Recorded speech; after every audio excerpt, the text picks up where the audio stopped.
Hello दोस्तों, नमस्कार। मैं आप सभी लोगों का एचवी पाठशाला पे स्वागत करता हूं। हम सभी लोग भारतीय संविधान में अनुच्छेद देख रहे थे, उसी के आगे कंटिन्यू करते हैं। जो महत्वपूर्ण अनुच्छेद हैं जो बार बार एग्जाम में आए हुए हैं, हमने उसकी लिस्ट तैयार की, वो आपको उपलब्ध करा रहे हैं।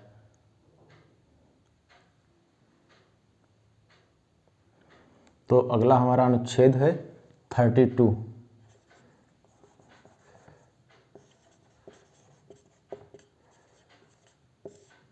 अनुच्छेद 32। तो इसमें क्या कहा गया है? मौलिक अधिकारों को प्रवर्तित कराने के लिए रिट सहित उपचार।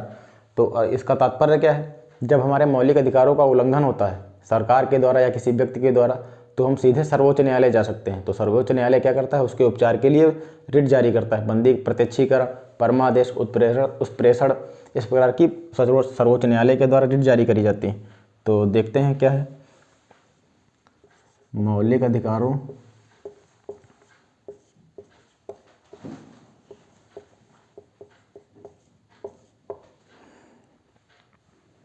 को प्रवर्तित कराने के लिए रिट सहित उपचार।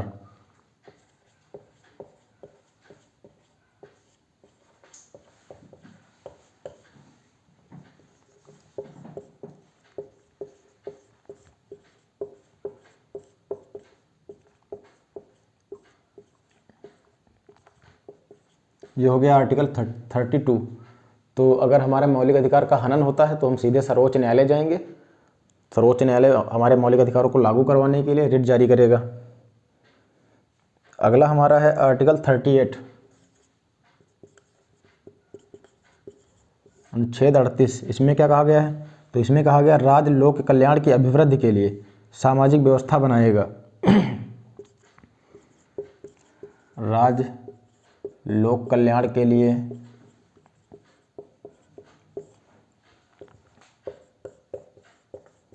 सामाजिक व्यवस्था बनाएगा।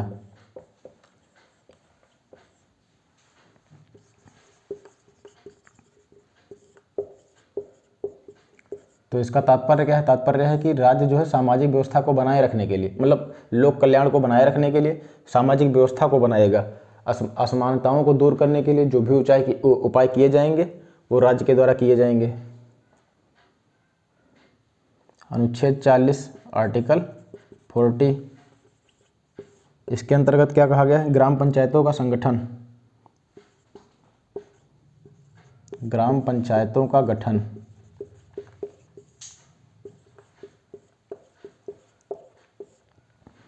त्रिस्तरीय सरकार हमने बात करी थी। त्रिस्तरीय सरकार का तात्पर्य क्या है? कि केंद्र सरकार, राज्य सरकार। हमारे मूल संविधान में द्विस्तरीय सरकार की उल्लेख था, किंतु 73वें एवं 74वें संविधान संशोधन के द्वारा ये नगर पालिका एवं पंचायतों को जोड़ा गया। तो त्रिस्तरीय सरकार की जो प्रणाली स्थापित करी गई उसी के लिए अनुच्छेद 40 में ग्राम पंचायतों का गठन का उल्लेख किया गया। तो अनुच्छेद 44 देखते हैं अपना, आर्टिकल 44। नागरिकों के लिए एक समान नागरिक संहिता। नागरिकों के लिए एक समान नागरिक संहिता।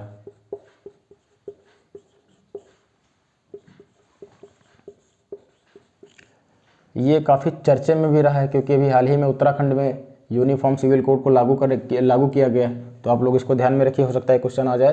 तो नागरिकों के लिए एक समान नागरिक संहिता ये है कि आगे हम पढ़ेंगे जब विस्तृत, जब इसके बारे में पढ़ रहे होंगे तब।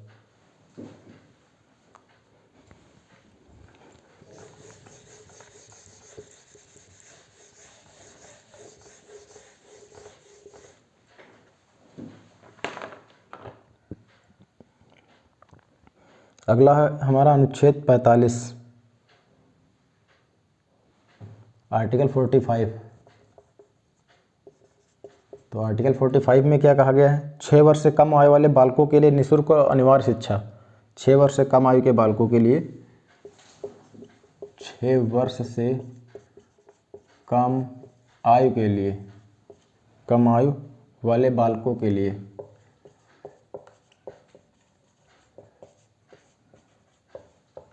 कम आयु वाले बालकों के लिए 6 वर्ष से कम आयु वाले बालकों के लिए निःशुल्क और अनिवार्य शिक्षा का उपबंध। निःशुल्क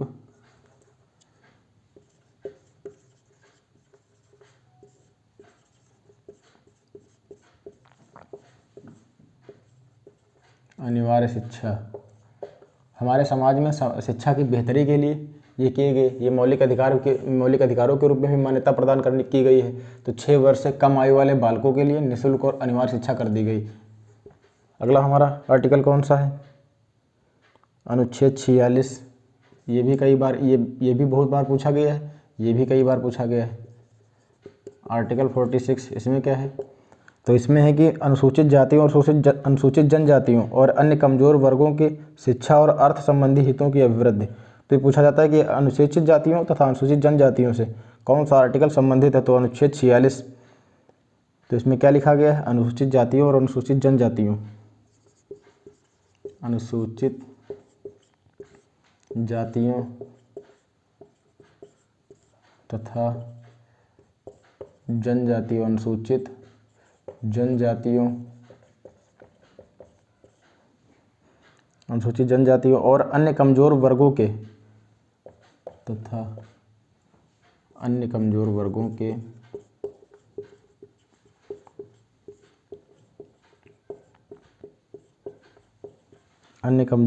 के शिक्षा और अर्थ संबंधी हितों की अभिवृद्धि। शिक्षा और अर्थ संबंधी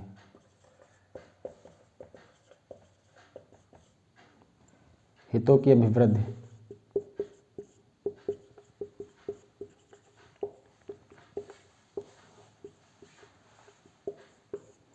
तो तात्पर्य क्या है कि अनुसूचित जातियों तथा अनुसूचित जनजातियों एवं अन्य कमजोर वर्गों की शिक्षा और अर्थ संबंधी हितों की अभिवृद्धि के लिए उपाय किए जाएंगे। जो अनुसूचित जाति तथा या वंचित वर्ग के लोग हैं, पिछड़े वर्ग के लोग हैं, उनकी शिक्षा की बेहतरी के लिए कदम उठाए जाएंगे तथा उनके संपत्ति से संबंधित बेहतरी के लिए, उनकी आर्थिक स्थिति बढ़िया हो सके, बेहतर हो सके, उससे संबंधित कदम उठाए जाएंगे। अनुच्छेद 50 आर्टिकल 50 आर्टिकल 50 ये बहुत इंपॉर्टेंट है। कार्यपालिका का न्यायपालिका से पृथक्करण। कार्यपालिका का न्यायपालिका से पृथक्करण।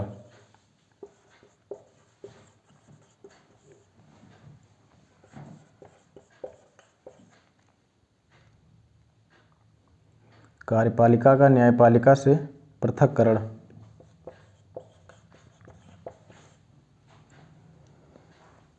अगला हमारा अनुच्छेद कौन सा है देखते हैं, जो महत्वपूर्ण है।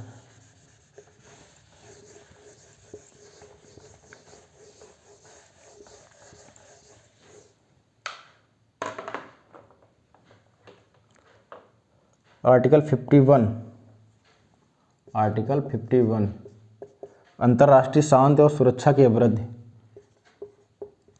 अंतर्राष्ट्रीय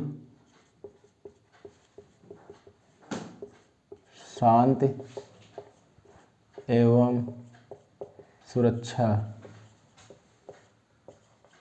की अभिवृद्धि। तात्पर्य है कि अंतर्राष्ट्रीय स्तर पर शांति एवं सुरक्षा को बनाए रखने के लिए उचित कदम उठाए जाएंगे। हमारी विदेशी जो नीति है उसके तहत किसी भी प्रकार का अंतर्राष्ट्रीय तनाव न उत्पन्न हो, यह अंतर्राष्ट्रीय शांति एवं सुरक्षा को बनाए रखने के लिए उचित कदम उठाए जाएंगे।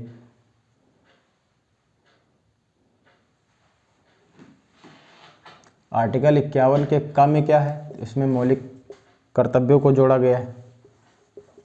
हमने इस पे भी बात की थी। तो मौलिक कर्तव्य 16 से किसकी सिफारिश पर? तो 16 सिंह समिति की सिफारिश पर जोड़े गए हैं।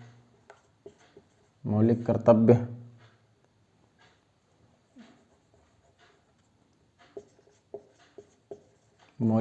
हो गए 51 के क में जोड़े गए हैं ये। तो 16 सिंह समिति की सिफारिश पर कब जोड़े गए थे? तो आपातकाल पर। तात्पर्य क्या है इसका कि मतलब हमें हिंसा काफ़ी व्यापक लेवल पर सांप्रदायिक दंगों को देखने को मिले थे आपातकाल के समय। तो इसीलिए सरकार के द्वारा जोड़े गए थे कि मतलब प्रत्येक नागरिक को अपने कर्तव्यों का ज्ञान होना चाहिए कि उनके कुछ क्या कर्तव्य हैं जो उनको निभाने होंगे।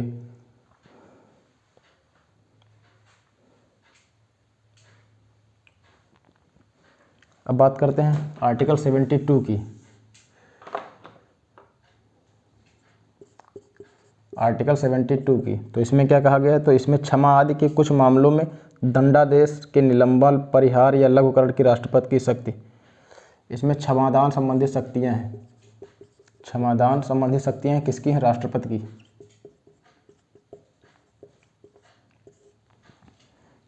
ये परिहार, लघुकरण, दंडादेश के निलंबन, इन सब पर हम चर्चा करेंगे जब पढ़ रहे होंगे राष्ट्रपति की शक्तियाँ, राष्ट्रपति से संबंधित चैप्टर जब पढ़ रहे होंगे तब चर्चा करेंगे। अगला हमारा आर्टिकल है 74, आर्टिकल 74। इसमें क्या कहा गया है? तो इसमें कहा गया है कि राष्ट्रपति को सहायता और सलाह देने के लिए मंत्रिपरिषद होगी। राष्ट्रपति को सहायता एवं सलाह देने के लिए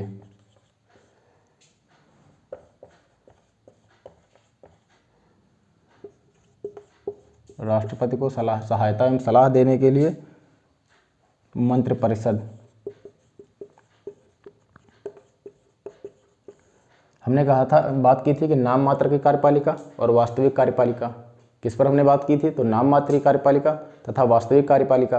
तो नाम मात्र की कार्यपालिका क्या है? जिसके नाम पर शासन किया जाएगा, जैसे राष्ट्रपति महोदय। और वास्तविक कार्यपालिका जो उन शक्तियों को वास्तविक रूप से उपभोग करेगा, जैसे हमारे प्रधानमंत्री महोदय। तो राष्ट्रपति को सहायता एवं सलाह देने के लिए क्या होगी? तो एक मंत्रिपरिषद होगी। अगला हमारा आर्टिकल कौन सा है? आर्टिकल 78। इसमें क्या कहा गया है? राष्ट्रपति को जानकारी देने आदि के संबंध में प्रधानमंत्री के कर्तव्य। इसमें हमारे प्रधानमंत्री जी के कर्तव्य शामिल होंगे। प्रधानमंत्री के कर्तव्य इसमें शामिल होंगे। किससे संबंधित? तो राष्ट्रपति महोदय से संबंधित। इसमें प्रधानमंत्री के कर्तव्य शामिल होंगे कि राष्ट्रपति को उनके द्वारा जानकारी दी जाएगी। अनुच्छेद 110 देखते हैं, जो बहुत ही इंपॉर्टेंट क्वेश्चन है। हालांकि ये जो भी आपको अनुच्छेद पढ़ाए जा रहे हैं, ये सभी कई एग्जामों में पूछे गए हैं। जब हम इससे संबंधित मॉक टेस्ट कराएंगे तो आप देख पाएंगे कि कितने इंपॉर्टेंट है।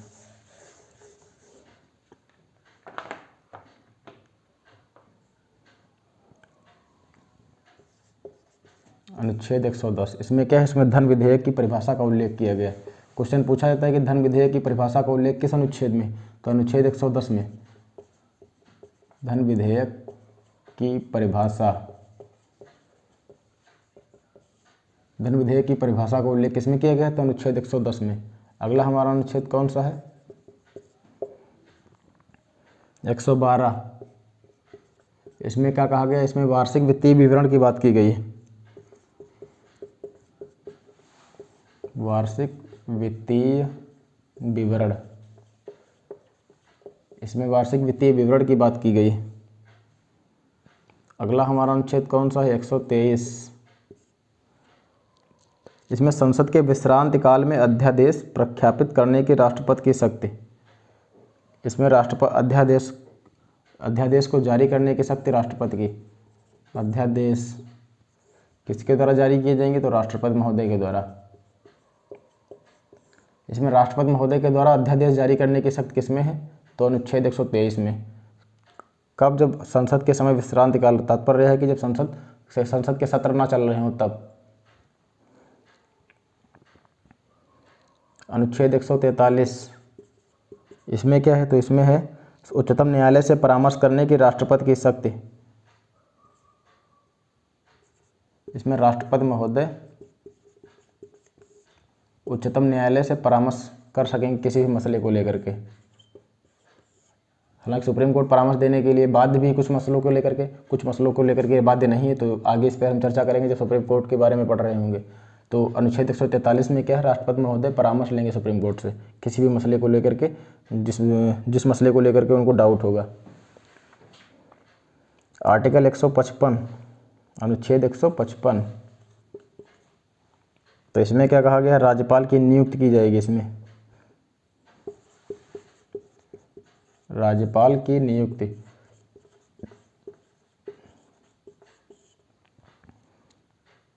अनुच्छेद 161 में क्षमादान की जो शक्तियां हैं और राज्यपाल की।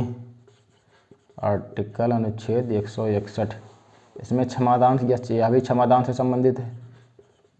पर किसके क्षमादान, किसके द्वारा? तो राज्यपाल महोदय के द्वारा।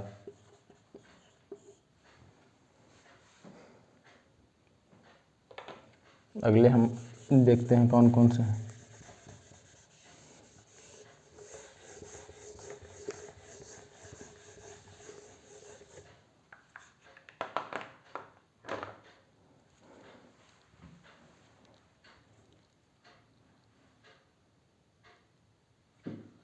अनुच्छेद 163, अनुच्छेद 163।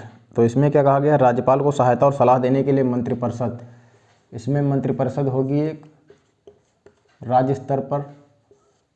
मंत्रिपरिषद किसको सहायता देगी, राज्यपाल को। तो अगर यहाँ हम देखें नाम मात्र की कार्यपालिका कौन है, तो राज्यपाल महोदय। वास्तविक कार्यपालिका की अगर बात करें तो जो मंत्रिपरिषद जिसके नेतृत्व में होगी अर्थात मुख्यमंत्री महोदय। राज्यपाल को 167 में देखते हैं क्या, तो राज्यपाल को जानकारी देने आदि के संबंध में मुख्यमंत्री की कर्तव्य। आर्टिकल 167 में क्या है, तो 167 में क्या है, तो इसमें मुख्यमंत्री के कर्तव्य हैं, मुख्यमंत्री के कर्तव्य।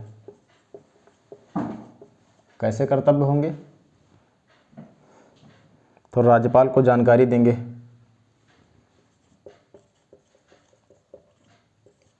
राज्यपाल को जानकारी देंगे।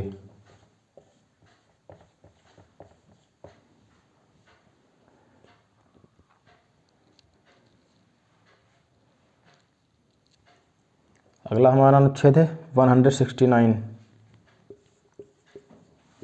169 इसमें क्या कहा गया है, इसमें एक अगर राज्यों में विधान परिषदों का सृजन, इसमें विधान परिषदों का सृजन, विधान परिषदों का सृजन किस अनुच्छेद के, तो 169, 169 ठीक है। अगला हमारा अनुच्छेद कौन सा है, 200। इसमें क्या कहा गया है, तो इसमें कहा गया विधेयकों पर अनुमति। ये काफ़ी विवादित भी रहा है, आप इसको याद रखें, ये आ सकता है विधेयकों पर अनुमति। अगर आप लोग द हिंदू न्यूज़पेपर या अन्य कोई महत्वपूर्ण समाचार पत्र आप लोग फॉलो करते हैं तो देखते होंगे तमिलनाडु सरकार, केरल सरकार आदि के मसले पर जब इनके द्वारा कोई विधेयक पारित किया जाता है संसद के द्वारा, मतलब राज्य स्तर की जो विधानमंडल है उसके द्वारा जो पारित किए जाते हैं प्रस्ताव, उन पर राज्यपाल के द्वारा हस्ताक्षर नहीं किए जाते हैं, रोक लिए जाते हैं। तो इस मामले को लेकर के सुप्रीम कोर्ट में कई बार सुनवाई देखने को मिली, तो ये काफ़ी विवादित भी रहा है, इसलिए आ सकता है।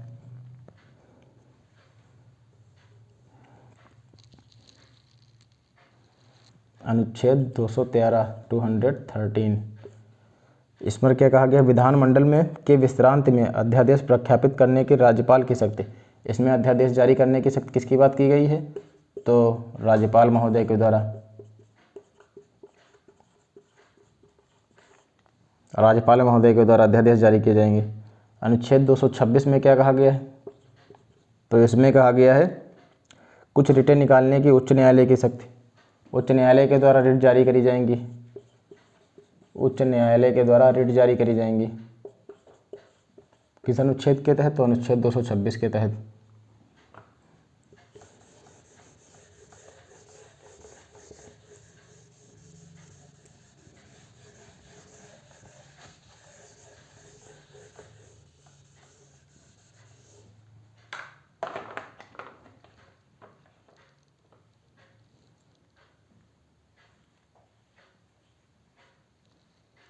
अनुच्छेद 249, अनुच्छेद 249 इसमें क्या कहा गया, इसमें कहा गया कि राज्य सूची के विषय के संबंध में राष्ट्रीय हित में कानून बनाने की संसद की शक्ति। राज्य सूची के मसले पर अगर बात राष्ट्रीय हित की हो तो संसद को कानून बनाने की शक्तियाँ प्रदान की गई। वैसे राज्य सूची पर कानून आमतौर पर राज्य सूची पर जो राज्य सूची में विषय शामिल हैं उन पर कानून बनाने का अधिकार राज्य सरकार का है। तो राष्ट्रीय हित को ध्यान में रखते हुए राज्य सूची के विषय पर, राज्य सूची के विषय पर कानून, संसद की कानून बनाने की शक्ति, संसद की कानून बनाने की शक्ति।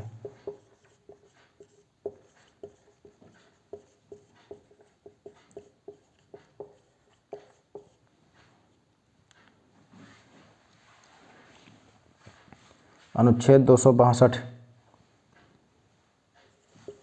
अनुच्छेद 262 में क्या कहा गया है, तो अनुच्छेद 262 में कहा गया अंतर्राज्यीय नदियों या नदी घाटियों के जल संबंधी विवादों का न्याय निर्णय।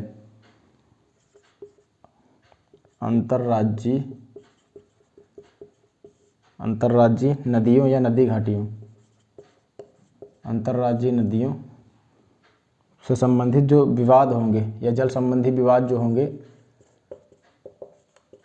जल संबंधी विवाद का न्याय निर्णय का जो न्याय है वह किस अनुच्छेद के तहत? तो अनुच्छेद 262 के तहत। अगला हमारा अनुच्छेद है 263, अनुच्छेद 263। तो इसमें क्या कहा गया है? तो इसमें कहा गया अंतर्राज्यीय परिषद के संबंध में उपबंध, अंतर्राज्यीय परिषद के संबंध में उपबंध।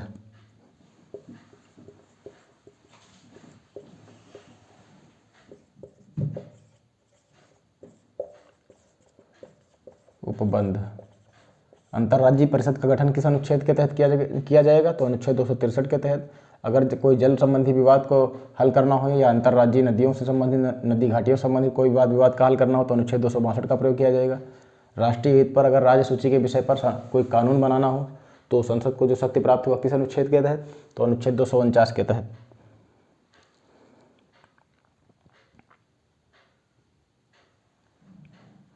अब हम देखते हैं अनुच्छेद 265।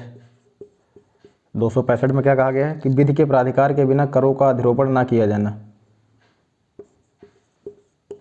विधि के प्राधिकार के बिना, विधि के प्राधिकार के बिना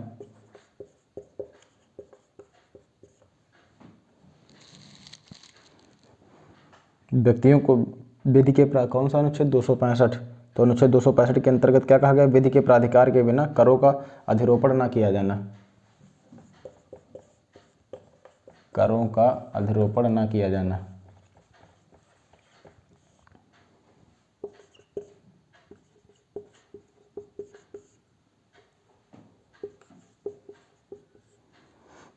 तो अगला अनुच्छेद हमारा कौन सा है? तो अगला अनुच्छेद है 275।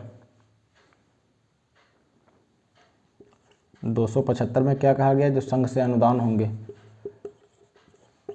ये कई प्रकार के होते हैं। विवेकाधीन अनुदान, ऐसे संघ से अनुदान किसको दिया जाएगा? तो राज्य सरकारों को।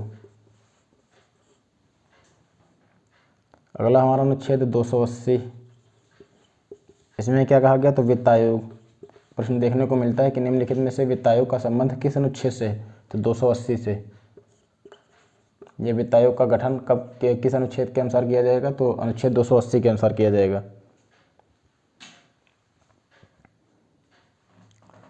अब बात करते हैं अनुच्छेद 300 का। पहले यह संपत्ति का अधिकार है, पहले यह हमारा मौलिक अधिकार था, किंतु जमींदारी उन्मूलन से संबंधित सरकार के द्वारा कई कानून बनाए गए। तो इसको लेकर के ये लोग न्यायपालिका, जमींदार महाजन जो थे वो न्यायपालिका चले जाते थे। तो इसी को मद्देनजर रखते हुए संसद में इसे संशोधन किए गए और इसे संपत्ति के अधिकार को मौलिक अधिकार से हटा दिया गया। तो अनुच्छेद 300 का, इसमें संपत्ति का अधिकार शामिल है।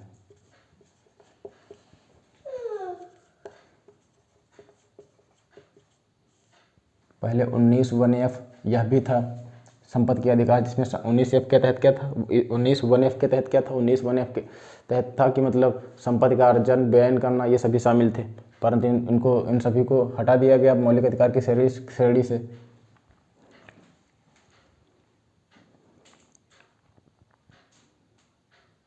अब हम बात करते हैं अनुच्छेद 312 की। अनुच्छेद 312, इसमें क्या कहा गया है? अखिल भारतीय सेवाएं, अखिल भारतीय, इसमें अखिल भारतीय सेवाएं शामिल है, इसमें अखिल भारतीय सेवाएं शामिल है। अब बात करते हैं अनुच्छेद 315 की। तो संघ और राज्यों के लिए लोक सेवा आयोग। अनुच्छेद 315 में क्या कहा गया? संघ और राज्यों के लिए, संघ और राज्यों के लिए, संघ और राज्यों के लिए लोक सेवा आयोग।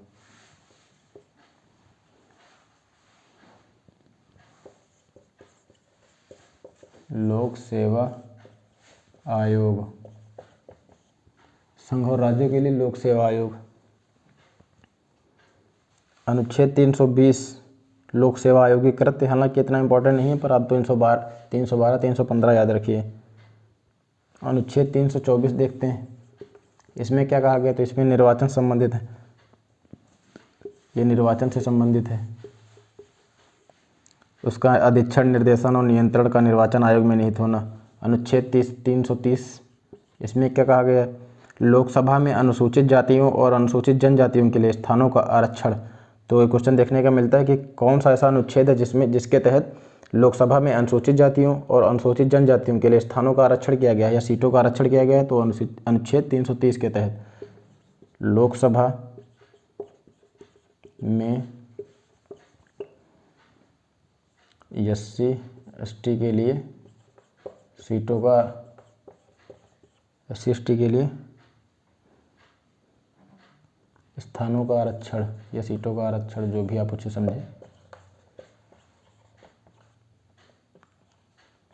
अब नारी शक्ति वंदन अधिनियम के तहत महिलाओं के लिए भी आरक्षण कर दिया गया।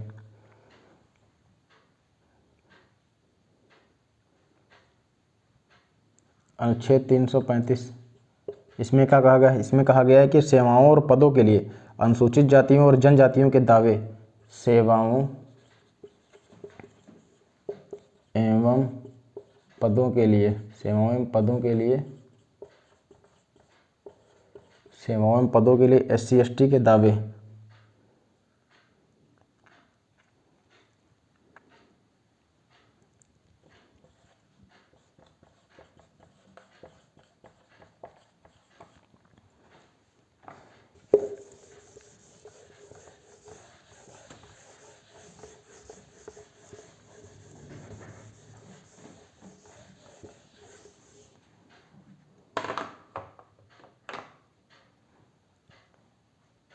अनुच्छेद 352 में राष्ट्रीय आपातकाल का उल्लेख। हम आपातकाल क्या है, किस आधार पर लगाया जाएगा, कितने प्रकार के, इन सब पर चर्चा कर चुके हैं। आगे और भी विस्तृत रूप से चर्चा करेंगे। तो अनुच्छेद 352 में क्या कहा गया, राष्ट्रीय आपातकाल का उल्लेख किया गया।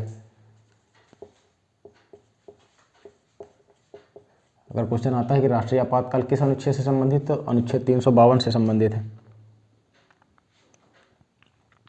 अनुच्छेद 356, संवैधानिक तंत्र फेल होने की स्थिति में, संवैधानिक तंत्र की असफलता, संवैधानिक तंत्र की असफलता के आधार पर आपातकाल।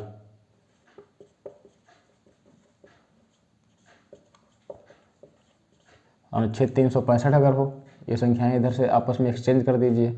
तो केंद्र सरकार के जब निर्देश राज्य सरकारों के द्वारा जब फॉलो नहीं किए जाएंगे तब वहाँ पर लगाया जाता है। 360, इसमें क्या कहा गया है। तो अनुच्छेद 360 में क्या कहा, वित्तीय आपात स्थिति के बारे में उपबंध, वित्तीय आपातकाल, इसमें वित्तीय आपातकाल का उल्लेख किया गया है। तो वित्तीय आपात स्थिति के बारे में उपबंध,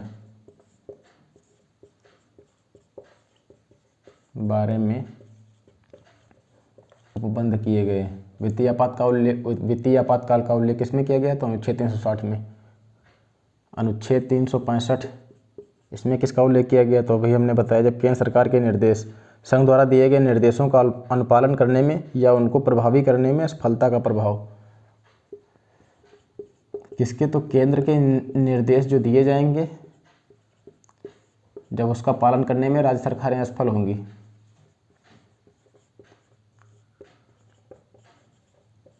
तब यहाँ पे लगेगा आपातकाल। अनुच्छेद 368, ये अनुच्छेद अक्सर विवादों में रहता है। संविधान का संशोधन करने की संसद की शक्ति। अनुच्छेद 368 में क्या है, तो संविधान संशोधन है, संविधान संशोधन। अब जो 370 था वो जम्मू कश्मीर से संबंधित था, तो उसके विशेष प्रावधान समाप्त कर देगी। तो ये हम सभी लोगों ने जो महत्वपूर्ण अनुच्छेद हैं हमने उनके बारे में पढ़ाई कर ली।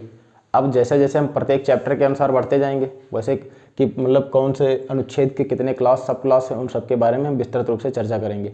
अब हम अगले दिन क्या करेंगे, तो अगले दिन उन अनुसूचियों पे हम चर्चा कर चुके हैं। तो एक बार आप लोगों को हम ऐसे ही मौखिक तौर पर समझा देंगे और चर्चा करेंगे कि मतलब कौन उसकी शक्तियों का, संविधान के शक्तियों का स्रोत क्या है। मतलब तात्पर्य यह है कि कहाँ से, जैसे भारत शासन अधिनियम 1935 से कौन कौन सी विशेषताएं ली गई हैं, कनाडा से क्या लिया गया, अमेरिका से क्या लिया गया, इसकी एक सूची उपलब्ध है, ये आप लोगों को लिखा देंगे।